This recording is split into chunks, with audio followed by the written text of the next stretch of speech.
చంద్రబాబు నాయుడు ముఖ్యమంత్రి అయితే చిత్తూరు నుండి విజయవాడ దుర్గమ్మ అమ్మవారికి వద్దకు సైకిల్ యాత్రతో వస్తానని మురళి అనే టీడీపీ కార్యకర్త మొక్కుకున్నాడు. ఈ మేరకు చిత్తూరు బైపాస్ నుండి కాణిపాకం మీదుగా సైకిల్ యాత్ర ప్రారంభించారు. ఈ యాత్రను చిత్తూరు ఎమ్మెల్యే గుడిజాల జగన్మోహన్ జెండా ఊపి సైకిల్ యాత్ర ప్రారంభించారు. ఈ సందర్భంగా మాట్లాడుతూ తెలుగుదేశం పార్టీ వీరాభిమాని మాట ప్రకారం అమ్మవారిని దర్శించుకునేందుకు సైకిల్ తొక్కుతూ వెళ్తున్నట్లు తెలిపారు.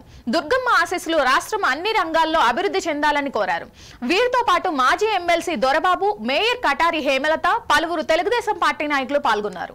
నేను ఇప్పుడు గత 30 సంవత్సరాలుగా తెలుగుదేశంలోనే నేను కార్యకర్తగా ఉన్నాను. నారా చంద్రబాబు నాయుడు గారిని నంద్యాలలో ఏ కారణం లేకుండా, అరెస్ట్ వారెంట్ లేకుండా, ఏది చూపించకుండా అక్రమంగా అరెస్ట్ చేశారు. ఒక తండ్రితో తండ్రి అయిన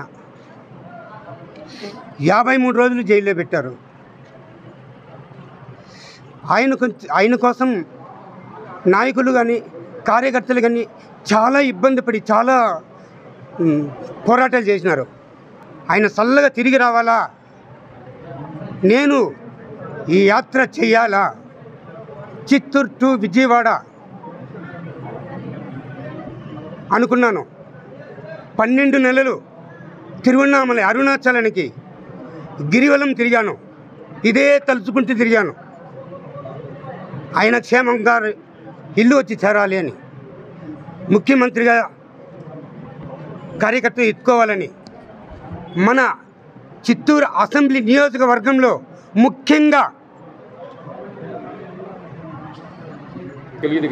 ఏదైతే ఇప్పుడు దాకా మాట్లాడిన ఈ మురళి అనే వ్యక్తి తెలుగుదేశం పార్టీ పట్ల 30 సంవత్సరాలుగా పార్టీని అంటిపెట్టుకొని నారా చంద్రబాబు నాయుడు గారు అనే వ్యక్తిని అక్రమంగా అరెస్ట్ చేశారనే ఆవేదనతో 12 నెలలు ఏదైతే తెలుగుదేశం పార్టీ అధికారంలోకి రావాలి అంటూ గిరివలంపై ఆ కొండ చుట్టూ ప్రదర్శన చేశాడో, చిత్తూరు నియోజకవర్గం ఇక్కడ నుండి విజయవాడ దాకా అంటే మన సీఎంఓ క్యాంప్ దాకా సైకిల్ పైన వెళ్ళి ఆయన ఒక సంతోషాన్ని తెలియజేయాలని మొక్కున్నాడు ఆ భగవంతుడిని. సో మేమందరూ కూడా కోరుకునేది ఒకటి, ఇటువంటి పార్టీ కార్యకర్తలు అనేక మంది పార్టీ పట్ల గత 42 సంవత్సరాలుగా అంకిత భావంతో ఉండారు. వారందరికీ కూడా ఖచ్చితంగా ప్రభుత్వం, ప్రజలు కూడా మెచ్చి 164 సీట్ల అత్యంత భారీ మెజారిటీతో గెలిపడం జరిగింది. ప్రోత్సహించినప్పుడే పార్టీ కూడా బలోపేతం అవుతుంది.